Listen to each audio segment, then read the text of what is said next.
Hey guys, welcome back to my channel. My name is anna-mart, or Sam for short. In today's video, we will be starting with animation. I'm super excited to teach you guys how to do this.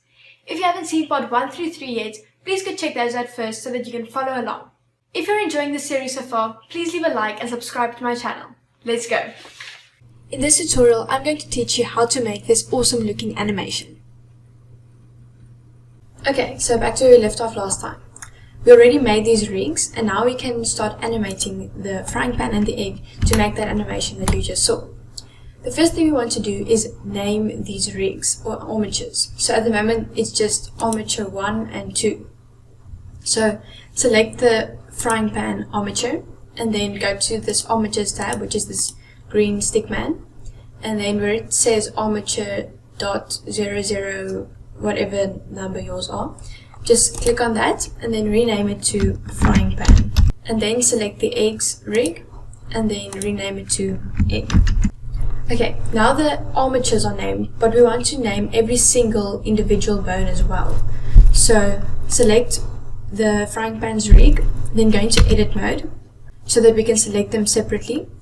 And then I'm going to select the handle first, then go to the green bone icon and select that. And now it just says bone, but I want to rename it handle. And the bigger one, I'm going to name pan. Then I want to go out of edit mode and select the eggs rig.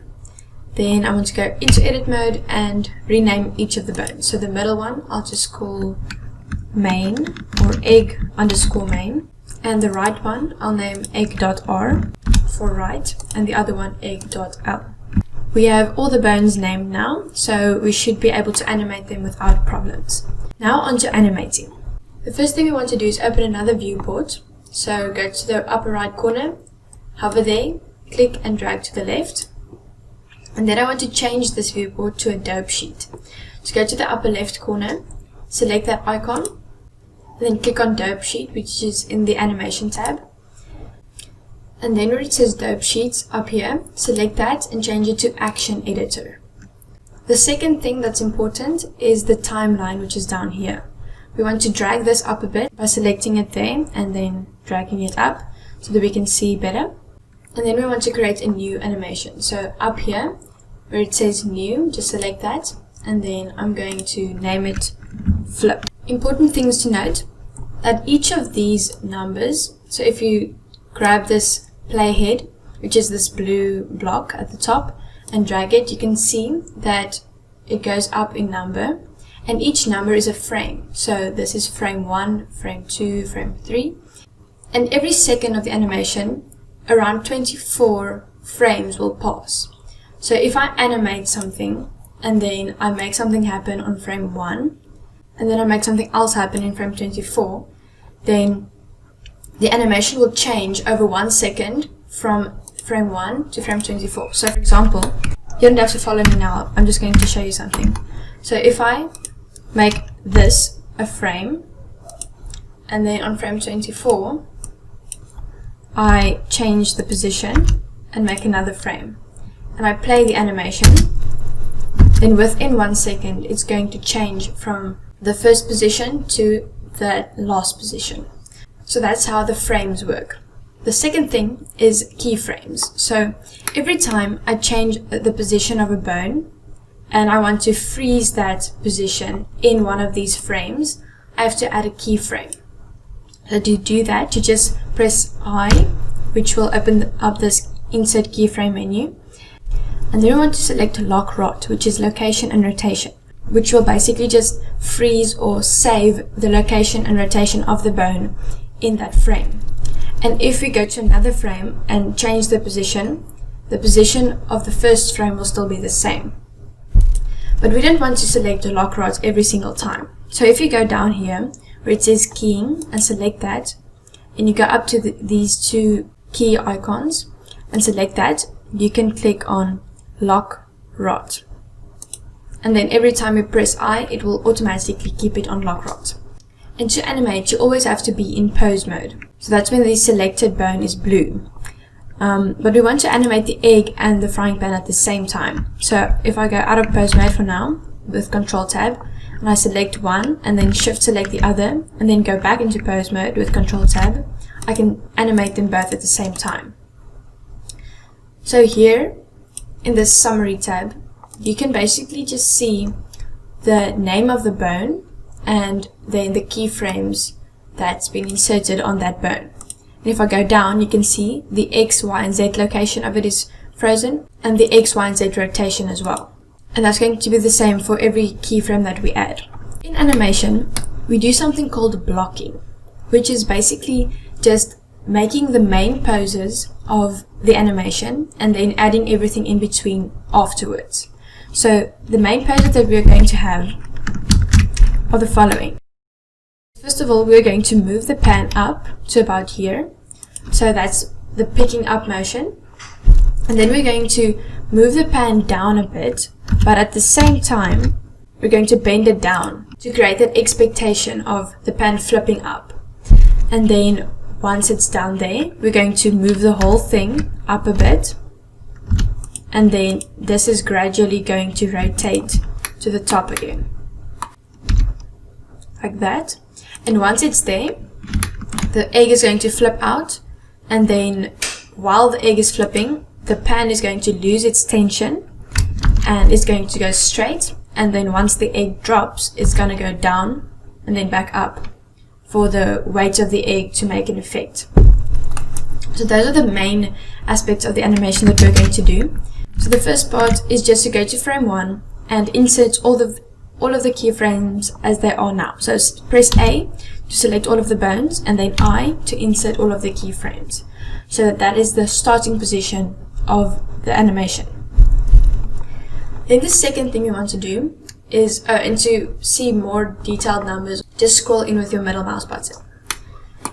So the next blocking phase is around frame 12, and that is where we're going to move the pan upwards and a little bit to the left. So GZ and GX to move it up and back a bit, and then we can insert all of those keyframes. So if you go to the first frame and press spacebar to play the animation, you can see that it moves upwards. The next blocking phase is about frame 19, and now we're going to move the whole pan down as well as bending it downwards as well. So we can just press G and Z to move it down, and then select this bone as well as the middle bone of the egg by shift selecting it, and then we want to rotate it down. So R, and then just to about there. You can hide this backbone if you want to see the handle better. Just rotate it as far as you can go without it deforming weirdly. And then we can unhide the rest and then insert those keyframes. The next block is about frame 26. If you want to incrementally move around on the frames, you can use your left and right arrows as well. So frame 26, you can go back into front view. And then we want to move the pan up a bit. So that's the motion of just before the front of the pan flips up so the egg can have some velocity. Then we can press G and Z and move it up and then insert those keyframes. And then at frame 30, we want to move it up a tiny bit more, but the main part of this block is to bend the pan upwards this time. So GZ and a tiny bit, and then we want to select the pan and the middle of the egg again, and then rotate it up this time. But now you can see the egg is kind of going out of the pan, so if you go into wireframe mode, Z and then wireframe, you can select this egg part and GZ just to move it up until it's inside of the pan again. And then press I. You can insert all of the other keyframes as well and then go out of wireframe mode. Then on 33, we want to move it up even more. So select those two again, then rotate a bit, and then go into wireframe mode, Z wireframe, and move the egg up again. And then we can insert all of those keyframes. Now this is the peak of the tension. Now the egg is going to flip out of the pan, and then the pan is going to go back into its neutral position because all of the weight of the egg is gone now.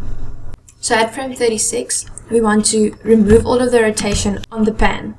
So select this bone and press Alt-R to remove the rotation, and then I. We want the egg to flip fairly quickly so that it doesn't look too unrealistic. So we're going to go on until about 49. Now I want to keep the pan in the same position until here while the egg is flipping. So select both of them and insert those keyframes on 49.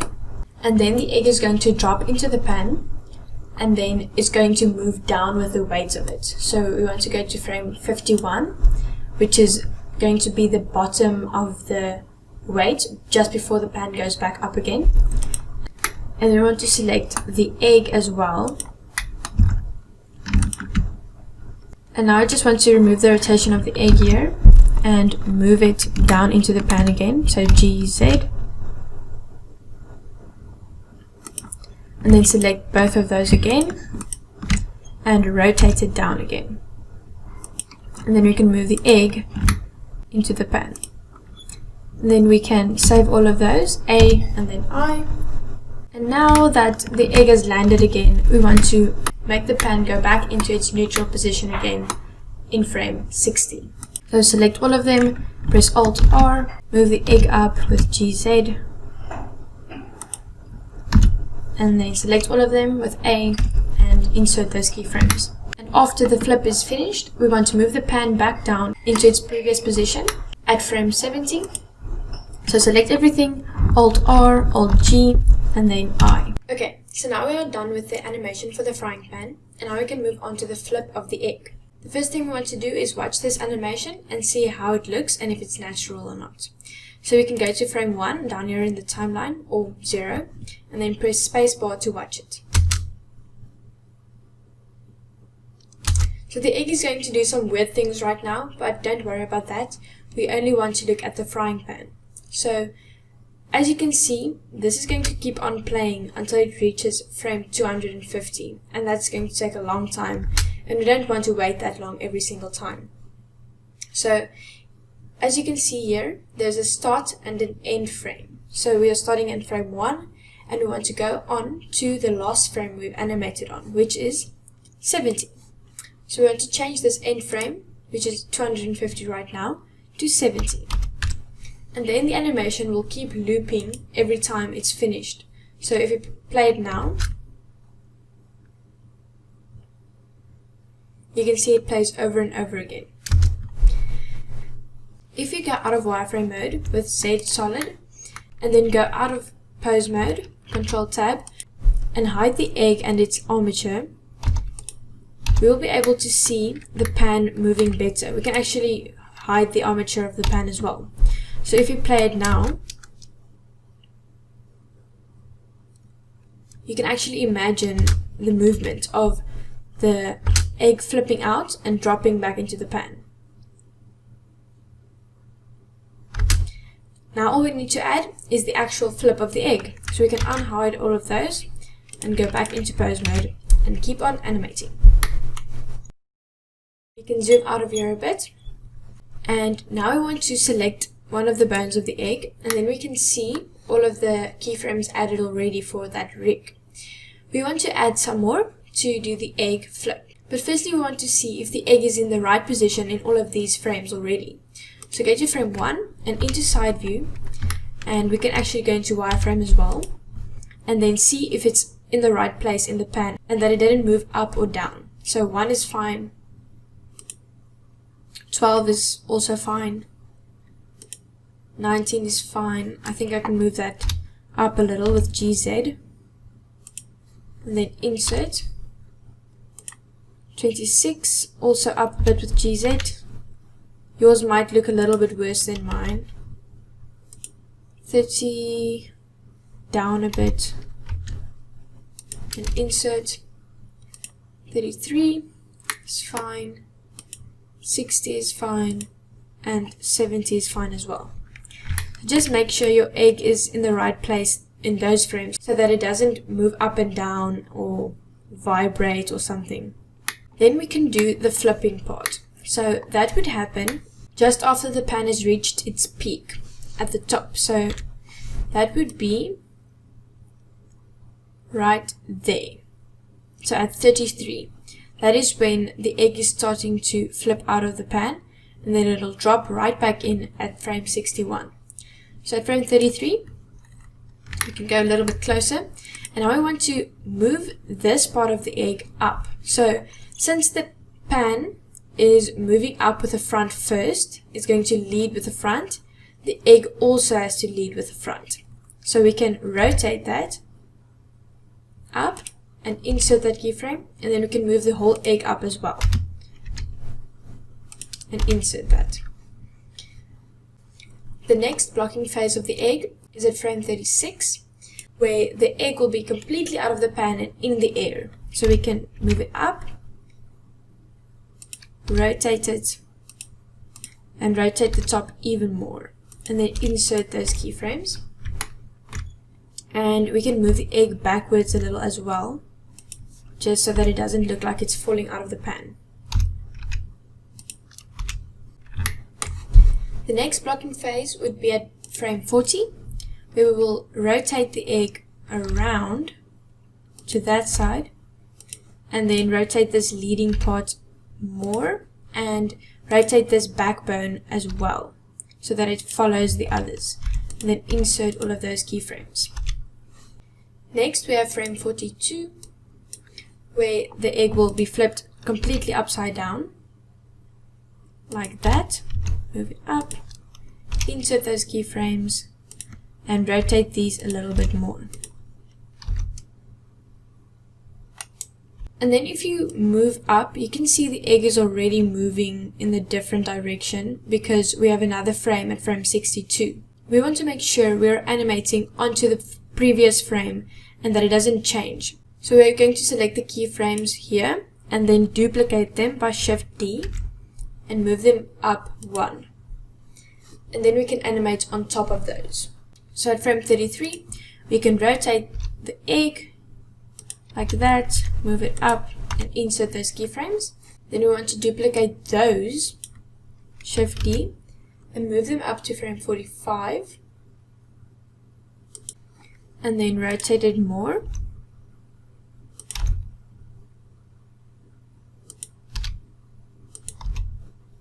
Just like that. Insert those keyframes. And then at 48, which is around there, we want the egg to be going down into the pan again. So we can move it down and relax some of those rotations.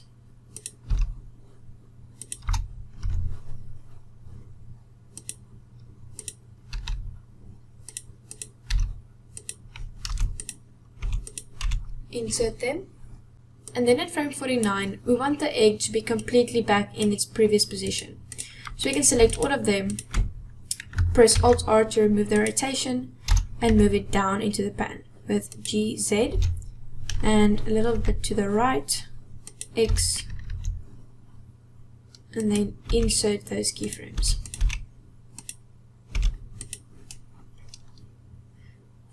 And now if you watch it back, it should make a nice flip.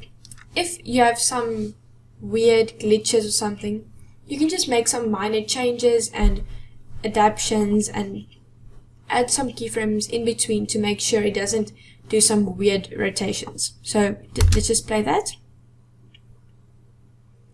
And the flipping part looks really good, but as you can see at the end, the egg doesn't go down with the pan when it drops, it just stops in mid-air. So we want to fix that. When it drops at frame 49 and we go back into the pan, you can see at frame 51 the pan is moving down. I actually want to add another frame at frame 52 which rotates it a little bit more. Insert that, and then we can make the egg rotate as well and move it into the pan and insert that keyframe. And now it should look fine. Let's watch.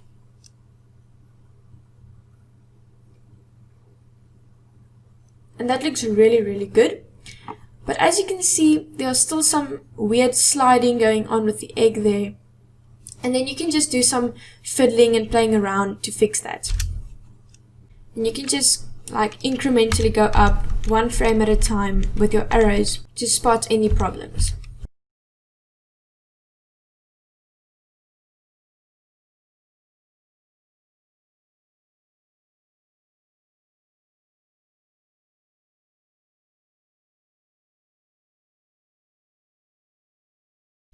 And that's it. That's the end of the animation. You can go out of wireframe mode and hide all of the bones, and then watch the animation as many times as you want until it looks really good and realistic to you.